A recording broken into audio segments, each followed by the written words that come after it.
Usa ka taxi driver nga nagturno sa Davao International Airport ang gireklamo sa pasahero niini kay halos moabot sa 3,000 pesos ang gipabayad sa driver. Atong sayro ng dugang detalye sa live report ni John D. Esteban. John D. Sara, 3,000 pesos daw ang patak sa Metrohan gikan sa Davao International Airport paingon sa Davao City Overland Transport Terminal. Sumala na sa nagreklamo nga pasahero sobra ka mahal. Hinuon ang LTFRB 11 na ilahan na ang maong taxi driver ug gipatawag na kini. Nag-viral ang post ni Ronelyn Suicano. Nagparehag siya sa iyang kadismaya. Human gisinglan matud pa og kapin 3,000 nga pamiliti ang iyahang mga ginikanan sa taxi driver nga nasakyan sa Davao International Airport.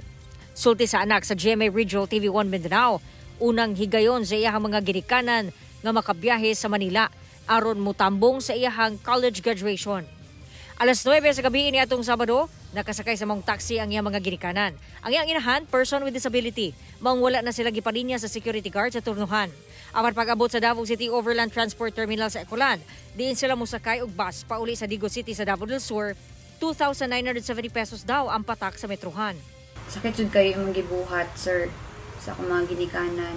Kailangan nga makorek ni nga binuhatan kay dili na jud ko gusto nga mautro pa ni sa uban, hoping nga ma-realize nimo ang imong gibuhat.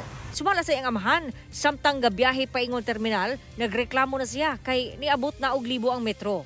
Iyon din ko kuha na oy. Kay may mo na kay mo ni kuha niya. Iko di ko bayad na daw. Pati lang isugan niya, kuha niya, mo bayaron daw niya. Pilay nakita nimo dito sa Metrohan? Mo gitong kuan, 2,120. Ang gitukto niya 30 ra jud. Kuan gaday ng metro niya, kusog kayo ang kuan ba? Tuyo. Inipon matod pa among kwarta nga kita sa ilang pagpanguma. Sigurado daw si tatay nga 3,000 ang iyang nahatag kay wala sila laing kwarta kun dili tulura ka 1,000 peso bill ug usa ka 500 peso bill. Wala na nila nakuha ang plate number o body number sa taxi. Gorjo ko bang krit. Nago ko yung mga apo dire nga may na lang dato no pamalit og bugas kay. Dili gayto ipagasto katong dito pa may Manila gali sa kong anak kay may na lang daw inikabot na mo dire. Paspasab nga giaksyonan sa LTFRB 11 ang maong reklamo ug dayong nakig-alayon sa Civil Aviation Authority of the Philippines Davao. Nailhan na ang taxi driver. Nya kung giputana day ang pasahero, wala sila agi sa driver dito sa gate 5 exit para mo pa-record. So pasabot ri sila sa left nga lane giagi, outer lane. Kay kung taxi ka nga nakay pasahero, required yung ka nga moagi dito sa ato ang exit.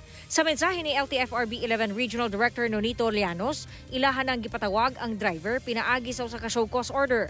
Ugaling mapamatud-an ang reklamo, pamultahon ang operator, samtang pwede ma-revoke ang lisensya sa driver. Ang mga taxi drivers nga nagturno sa airport nag-goal sa maong issue.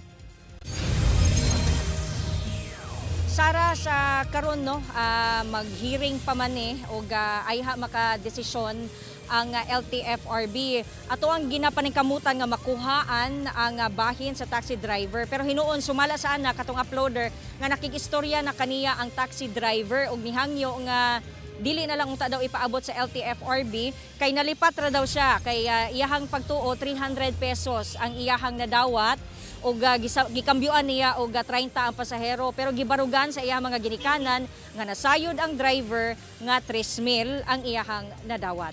Sara. Okay, daghang salamat, John D. Esteban.